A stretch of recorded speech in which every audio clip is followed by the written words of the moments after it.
আমরা ম্যাক্সিমাম লোক কিন্তু ফেসবুক মেসেঞ্জার ব্যবহার করে থাকি এবং ফেসবুক মেসেঞ্জারে আমরা কিন্তু অনেকের সাথে চ্যাট করে থাকি, ভয়েস করে থাকি, কথা বলে থাকি। ওকে, সো দেখুন অনেক সময় হয় যে আমরা যখন কারোর সাথে ভয়েস বা মেসেজ করে থাকি তখন সেখান থেকে আমাদের একটা হলেও মেসেজ আমাদের প্রয়োজন পড়ে, মানে নেক্সটে কাজে লাগার জন্য।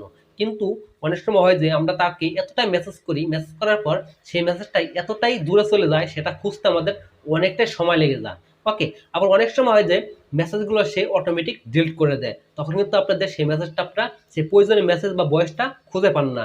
সো আজকের এই ভিডিওতে আপনাদের দেখাবো যে আপনার যে মেসেজটা প্রয়োজন সেই মেসেজটা কিন্তু আপনারা আপনাদের সিক্রেটভাবে আপনাদের মেসেঞ্জারে রেখে দিতে পারেন।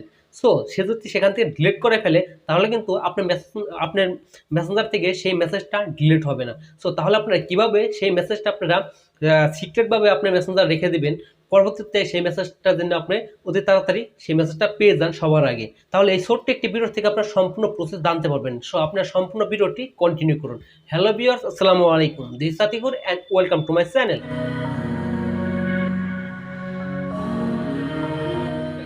তাহলে আপনারা কিভাবে মেসেঞ্জারে সেই মেসেজ ভয়েসগুলো আপনার মেসেঞ্জারে সিক্রেটভাবে রেখে দিতে পারেন।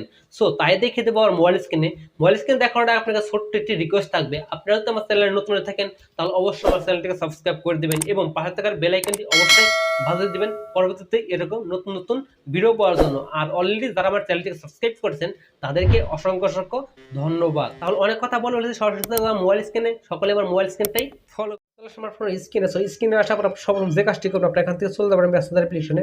সো আমি সেই মেসেঞ্জার পোস্ট করলাম। এখানে পোস্ট করবেন আপনার এখান থেকে অনেকগুলো আইডি দেখতে পারবেন আপনার যার সাথে প্রতিনিয়ত কথাবার্তা বলতে থাকেন বা এসএমএস করে থাকেন, সেটা পরিচিত বা অপরিচিত মানুষও তাদের আইডি কিন্তু এখানে শো করবে। ওকে, সো অনেক সময় হয় যে যখন আপনার প্রিয়জনের সাথে অনেক সময় ধরে এসএমএস করেন বা আপনি অপরিচিত মানুষের সাথে অনেক সময় ধরে এসএমএস করেন, তখন সেই এসএমএস এর মধ্যে থেকে হয়তো আপনার ইম্পর্টেন্ট এসএমএস আছে, সেই এসএমএসটা হয়তো আপনি দেখেন একজনকে ফরওয়ার্ড করতে হবে, কিন্তু সেই এসএমএস গুলো আপনাদের অনেক উপরে পড়ে গেছে বিদায় কিন্তু সেই এসএমএসটা আপনারা খুঁজে পাচ্ছেন না। সেই এসএমএসটি খুঁজে পাচ্ছেন না বিদায় আপনার সেই এসএমএসটি খুঁজতে আপনার অনেক সময় লাগতেছে বিদায় তাকে কিন্তু আপনি সেই এসএমএসটি ফরওয়ার্ড করতে পারতেছেন না। কিন্তু এখন থেকে কিন্তু সেই এসএমএসটা যত উপরে থাকুক না কেন, 1 মাস 2 মাস 1 বছর বা 3 বছর আগে থাকুক না কেন, সেই এসএমএস কিন্তু আপনি এখন সবার আগে পেয়ে যাবেন। তো সেটা কিভাবে পাবেন? তো সেটা করার জন্য আপনারা যে কাজটি করবেন আমি আপনাদের সম্ভবত এটা দিয়ে দেখে দিচ্ছি। আমি এটা ধরে নিলাম যে এই এসএমএসগুলো আমার অনেক উপরে ছিল। ওকে, সো সেই এসএমএসগুলো আমি এখন কীভাবে সবার আগে দেখবো। সো যদি আপনার এই এসএমএসের উপরে যদি আপনারা ক্লিক করে ধরেন, শুধু যে আপনারা সেই এসএমএস দিয়ে এই এসএমএস দেখতে পারেন তা না, আপনি কিন্তু ভয়েস দেখতে পারবেন, ফটো দেখতে পারবেন, সব কিছু কিন্তু আপনারা দেখে দিতে পারবেন। সো দেখুন এখান থেকে আপনি যখন এটার উপরে ক্লিক করে ধরলাম, তারপর নিচে দেখুন এখানে লেখুন পিন লেখা আছে, সেই পিনটার উপরে ক্লিক করবেন। সো তারপরে আমি আপনাদের এখান থেকে একটা ফটো দিয়ে দেখাচ্ছি, এই ফটোর উপরে ক্লিক করে ধরবেন, তার পিনটা ক্লিক করবেন, তারপরে আমি আপনাদের ভয়েস দিয়ে দেখাচ্ছি। দেখুন আমি এখান থেকে একটা ভয়েস, এই দেখুন ভয়েস, এই ভয়েসটার উপরে ক্লিক করে ধরবেন, তো এখানে ধরুন পিন আছে, পিনটা ক্লিক করবেন।